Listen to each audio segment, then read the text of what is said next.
എനിക്ക് ആ ആചരണത്തെ, കർമ്മത്തെ ശ്രദ്ധാപൂർവം ചെയ്യാൻ പറ്റണം. അതിന് എന്തിനാണ് ഞാൻ ഈ പ്രവൃത്തി ചെയ്യുന്നത് എന്ന അറിവ് വേണം നമുക്ക്. അങ്ങനെയാണെങ്കിൽ നാം നമ്മുടെ ജീവിതത്തിൽ ഈ സനാതന ധർമ്മത്തിൽ, ഹിന്ദു ധർമ്മത്തിൽ നമുക്ക് ആകെ ചെയ്യാനുള്ള കർമ്മങ്ങൾ 4 എണ്ണമാണ്. 4 ചെയ്യുന്നു, അത്രയേ അതിന് ഉദ്ദേശമുള്ളൂ. ആ കർമ്മങ്ങളിൽ ഒന്നാമത്തെ കർമ്മത്തിന്റെ പേര് നിത്യകർമ്മം എന്നാണ്, നിത്യ ആചാരം എന്നാണ്. പേര് കേൾക്കുമ്പോൾ തന്നെ അറിയാം, എന്നും ചെയ്യേണ്ടത്, എന്നും ചെയ്യേണ്ട ആചരണത്തിന്റെ പേരാണ് നിത്യ ആചാരം. ഇത് കേട്ടാൽ ചിലർക്കൊക്കെ സംശയം വരും. അവരുടനെ ചോദിക്കും, എന്നും ചെയ്യണോ?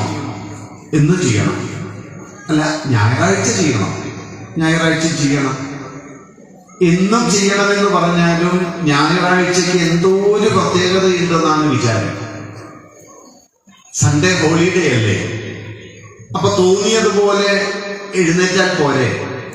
തോന്നിയതെല്ലാം കഴിച്ചൂടെ?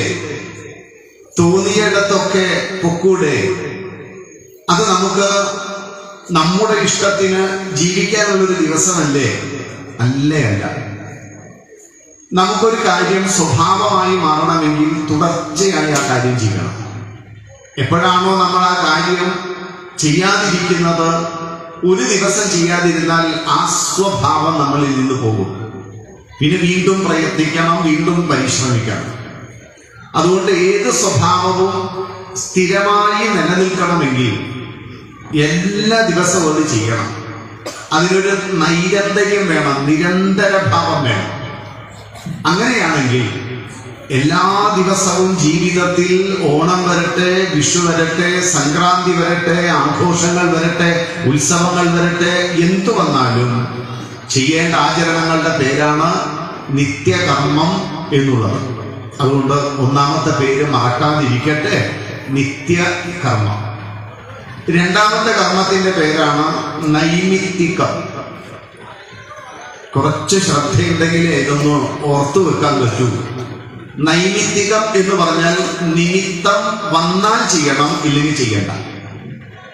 നിമിത്തം ഹേതുവായി ജീവിതത്തിൽ ചെയ്യേണ്ട ചില ആചരണങ്ങളുണ്ട്. വിശേഷിച്ചും ഷോഡശ കർമ്മങ്ങൾ, 16 ജീവിത മുഹൂർത്തങ്ങൾ നമുക്കൊക്കെയുണ്ട്. ഈ 16 ജീവിത മുഹൂർത്തങ്ങളും ചിലത് ജീവിതത്തിൽ ഒരിക്കൽ ചെയ്താൽ മതി,